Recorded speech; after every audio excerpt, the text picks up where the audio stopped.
Daewoo, the failed car company, used to make mountain bikes. Who knew? Well, actually hardly anyone knew because they only sold them in their car dealerships.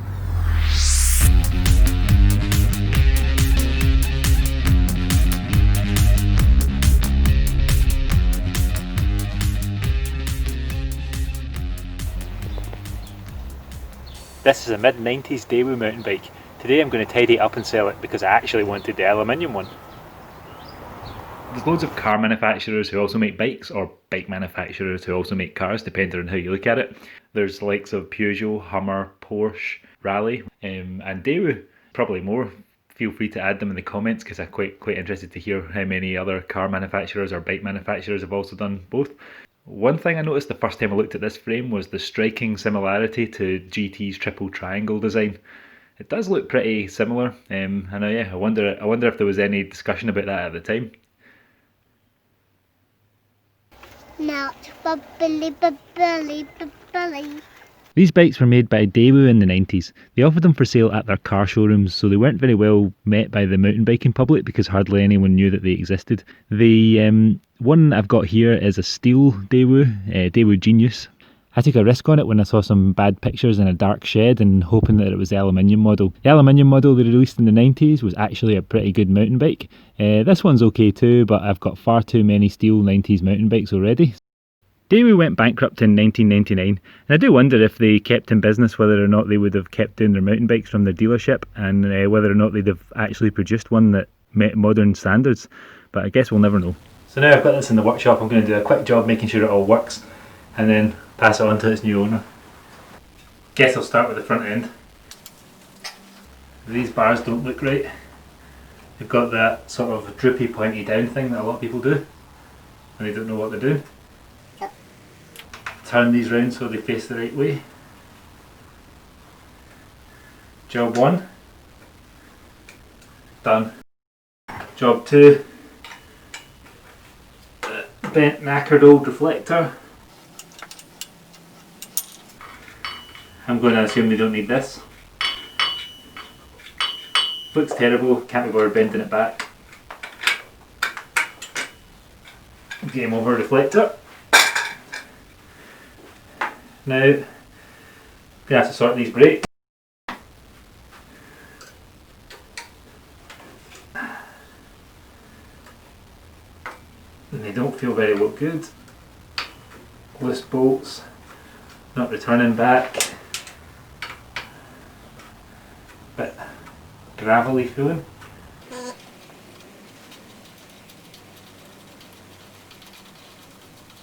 I always expect these bolts to be shorter that are holding on brakes.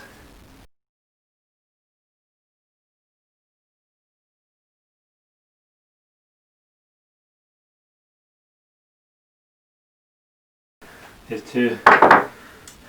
Doesn't want to come off.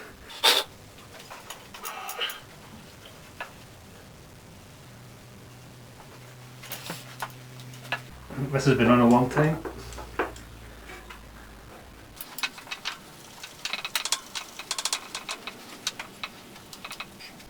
I'm going to have to pull the wheel off and get my hands on at this.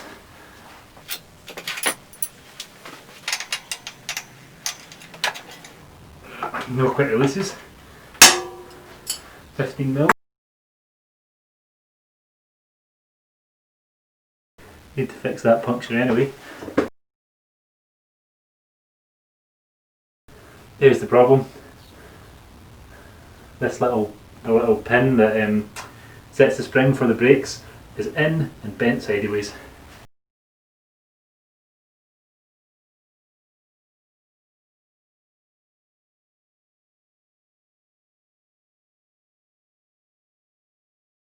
I was thinking this would be a real simple one. Just pull some bits off, put them back on in the right order. Make it all work. Someone gets a new bike, I get some more space for my next project, which is a kind of different bike project. But yeah, need some more space, so I'm going to have to get rid of a couple more bikes.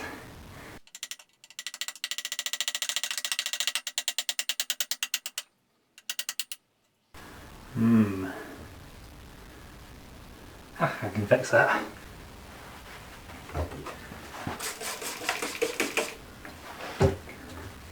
This is just isopropyl alcohol in a squirty bottle.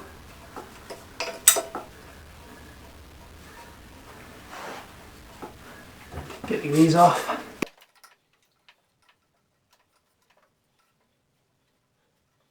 Just fiddle with them and set them up from scratch in a minute.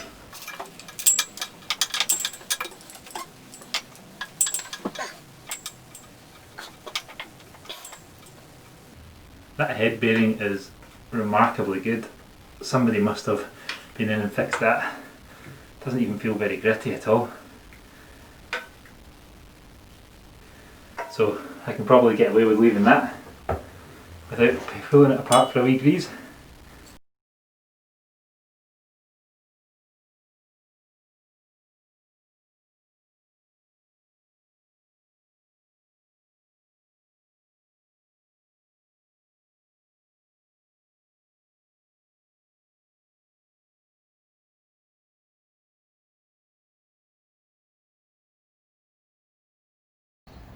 So here's the bike.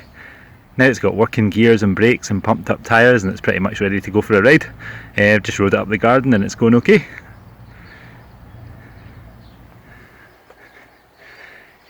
It's obviously had a new wheel at some point on the back. Nice Joytech hub and a pretty reasonable looking rim. Tyres are a bit cracked, but yeah, they'll do for now, but I would replace that one soon. Front wheels got the original, front wheel's the original wheel by the looks of it. Hub's got a bit of surface rust on it. The front tyre's not too bad, it's losing a bit of tread, but depending on what you're going to use it for, it's probably okay. Rest of the bike is pretty much okay. A couple of nicks in the saddle that will let water in if you leave it out in the rain. I don't leave my bikes out in the rain, so you know. Here's what the drive side looks like. One of the quirks of this bike is that it's got exposed cables pretty much the whole way along. Got outer cables on the front end, pops into exposed cables, exposed, through this, exposed.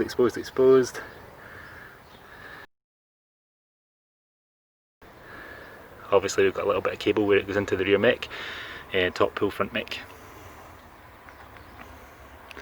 Again, another wee nick in that seat.